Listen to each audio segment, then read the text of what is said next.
స్వామీజీ ద్వారా గుండె పగిలి నిజం తెలుసుకుని ఇందుమతి చెంప పగలగొట్టిన ఆనంది. ఈ వీడియో గనుక నచ్చితే తప్పకుండా ఒక్క లైక్ చేయండి. మీరిచ్చే లైక్ మాకెంతో సపోర్టింగ్గా ఉంటుంది. ఇక పంతులు గారైతే ఆనందితో చెప్తూ ఉంటారు, అమ్మా నువ్వు పొరపాటు పడుతున్నావు. నీ జాతకంలో ఎలాంటి దోషం లేదమ్మా. నీకిదంతా ఎవరు చెప్పారో తెలియదు, కానీ నీ జాతకం చాలా గొప్ప జాతకం తల్లి.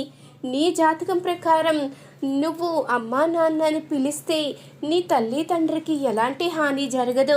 నువ్వు పొరపాటు పడ్డావు అంటూ ఇక పంతులు గారైతే చెప్పంగానే ఆ మాటకి ఆనంది అయితే ఒక్కసారిగా షాక్ అవుతుంది.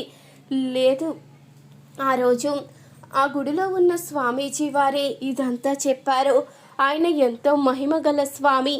ఆ స్వామి అబద్ధం ఎందుకు చెప్తారు అంటూ అనంగానే ఏ స్వామీజీ అమ్మా అంటూ అడుగుతూ ఉంటారు పంతులు గారైతే. ఇప్పుడే స్వామీజీ పేరైతే చెప్తుంది ఆనంది. ఆయన ఇప్పుడు పలానా చోటున్నారమ్మా, అక్కడికి వెళ్ళు అంటూ ఇక పంతులు గారైతే అడ్రస్ ఇస్తారు. ఖచ్చితంగా ఆ రోజు నీకు ఇలా ఎందుకు చెప్పారో ఆయనే చెప్తారు. ఆయన చాలా మహిమ గల స్వామీజీ, నాకు కూడా తెలుసు. కానీ ఆయన నీ దగ్గర నీ జాతకం గురించి అబద్ధం చెప్పారు అంటే ఖచ్చితంగా దాని వెనుక ఏదో బలమైన కారణమే ఉంటుంది. ఆ కారణం ఏంటో తెలుసుకో. ఇంతకాలం నువ్వు అజ్ఞాతంలో ఉన్నది చాలు అంటూ పంతులు గారైతే చెప్పడంతో ఆనంది అయితే ఆలోచిస్తూ ఉంటుంది. ఇన్ని రోజులు నేను నా తల్లి తండ్రికి దూరమయ్యాను అంటే నిజం తెలుసుకోలేకపోయానా? అసలు ఏం జరుగుతుంది అంటూ ఆనంది అయితే ఆలోచిస్తూ ఉంటుంది. అప్పుడే ఇక ఆదిత్య అయితే వస్తాడు. ఏంటానంది అంత దీర్ఘంగా ఆలోచిస్తున్నావు అంటూ అడుగుతూ ఉండంగా, ఏమీ లేదు ఆదిత్య గారు, నేను మిమ్మల్ని ఒకటి అడుగుతాను, కాదనరు కదా అంటూ అనంగాని, అయ్యో ఆనంది, ఏం అడగాలనుకున్నా నువ్వు స్వతంత్రంగా అడగొచ్చు. నువ్వు అడిగిన దాన్ని నేను కాదంటానా చెప్పు అంటూ ఆదిత్య అనంగానే, సరే ఆదిత్య గారు, నేను ఒక స్వామీజీని కలుసుకోవడానికి వెళ్ళాలి. ఆయన ద్వారా నాకున్న సందేశాలన్నీ తీర్చుకోవాలి.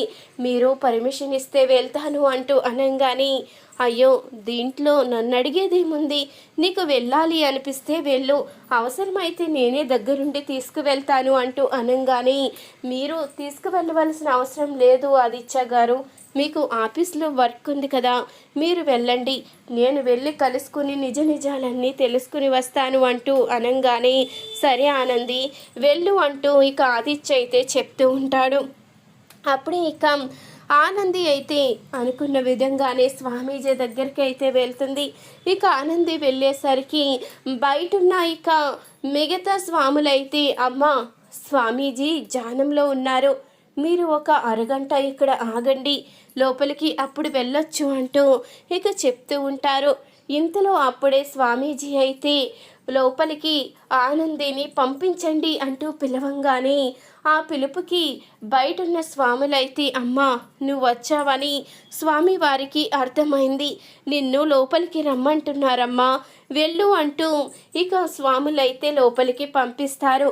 అప్పుడే స్వామీజీ అయితే, ఆనంది ఎలా ఉన్నావమ్మా అంటూ అడగంగానే, నేను బాగానే ఉన్నాను స్వామీజీ, కానీ మీ దగ్గర నుంచి ఒక నిజం తెలుసుకోవాలని ఇలా వచ్చాను అంటూ ఆనంది అయితే చెప్తూ ఉంటుంది. ఏంటమ్మా నీకు ఏ నిజం కావాలి చెప్పు అంటూ అనంగానే, మీకు తెలియందేమీ ఉండదు, మీరు అంతా తెలుసుకోగలరు, అందుకని ఈ విషయాన్ని అడుగుతున్నాను.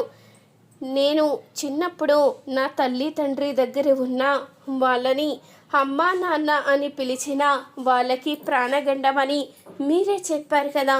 మీరు చెప్పిన ఆ ఒక్క మాట నమ్మి ఇన్ని సంవత్సరాలు నా తల్లి తండ్రికి దూరం అయ్యాను. కానీ ఇప్పుడు వేరే స్వామి అయితే, నీ జాతకంలో ఎలాంటి దోషం లేదమ్మా, నువ్వు నీ తల్లి తండ్రికి దూరం అవ్వవలసిన అవసరం కూడా లేదు, ఆ స్వామి చెప్పారు అంటే ఏదో బలమైన కారణం ఉండుంటుంది, అదేంటో తెలుసుకోమ్మా అంటూ చెప్పడంతో నేను మీ దగ్గరికి వచ్చాను.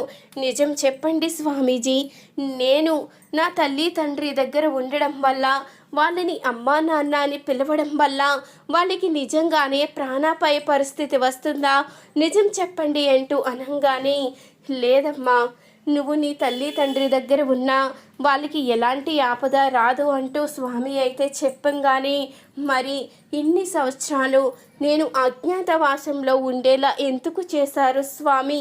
మీరు నా దగ్గర ఎందుకు అబద్ధం చెప్పారో అంటూ అనగానే నేను గనుక ఆ రోజు అబద్ధం చెప్పి ఉండకపోతే ఈరోజు నీ కుటుంబమే ఉండేది కాదమ్మా. నీ కుటుంబం క్షేమంగా ఉండడం కోసమే నేను ఆ రోజు అబద్ధం చెప్పవలసి వచ్చింది అంటూ ఇక స్వామీజీ అనగానే ఆ మాటకి ఒక్కసారిగా షాక్ అవుతుంది ఆనంది అయితే. ఏం మాట్లాడుతున్నారు స్వామీజీ? మీరు అబద్ధం చెప్పడానికి నా కుటుంబం క్షేమంగా ఉండడానికి అసలు సంబంధమేంటో నాకు అర్థం కావడం లేదు అంటూ అనగానే అమ్మా, నేను ఆ రోజు అబద్ధం చెప్పడానికి కారణం ఎవరో కాదమ్మా, మీ చిన్న నానమ్మ ఇందుమతి గారే. ఆ రోజు కనుక అబద్ధం చెప్పకపోతే మీ కుటుంబాన్నే చంపేస్తానని, మీ కుటుంబం నామరూపాలు లేకుండా చేస్తానని ఆవిడ బెదిరించింది.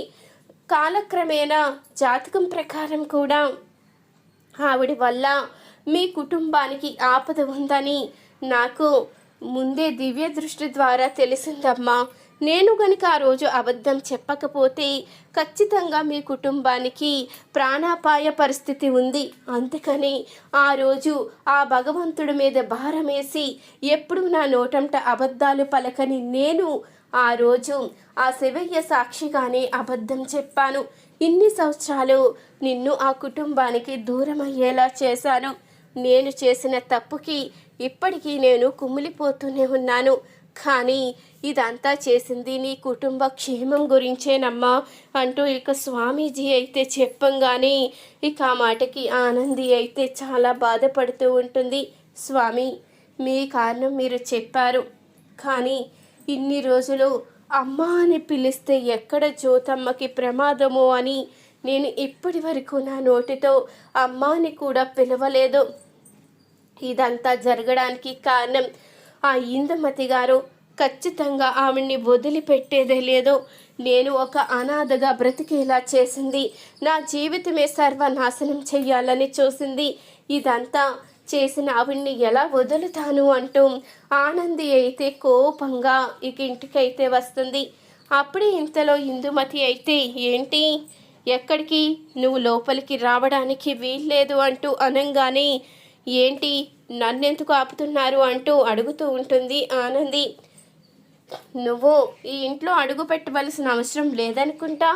నీకు ఈ ఇంటికి ఎలాంటి సంబంధం లేనప్పుడు నువ్వు మాటి మాటికి ఇక్కడికి రావలసిన అవసరం ఏంటి? నువ్వెక్కడికి రావలసిన అవసరం లేదు, బయటికి వెళ్ళిపో అంటూ అనగానే అప్పుడే ఆనంది ఇందుమతి చెంపైతే పగలగొడుతుంది. ఇన్ని సంవత్సరాలుగా నన్ను నా పుట్టినింటికి దూరం చేశావు, నా తల్లి తండ్రికి దూరం చేశావు. నీ దుర్మార్గాలన్నీ ఈరోజే తెలుసుకున్నాను.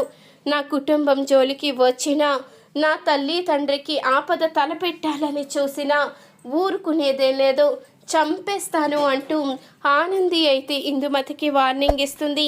ఈ వీడియో కనుక నచ్చినట్లయితే తప్పకుండా ఒక్క లైక్ చేసి మా ఛానల్ని సబ్స్క్రైబ్ చేసుకుని పక్కనే ఉన్న గంట సింబల్పై ఆల్ అని క్లిక్ చేయండి.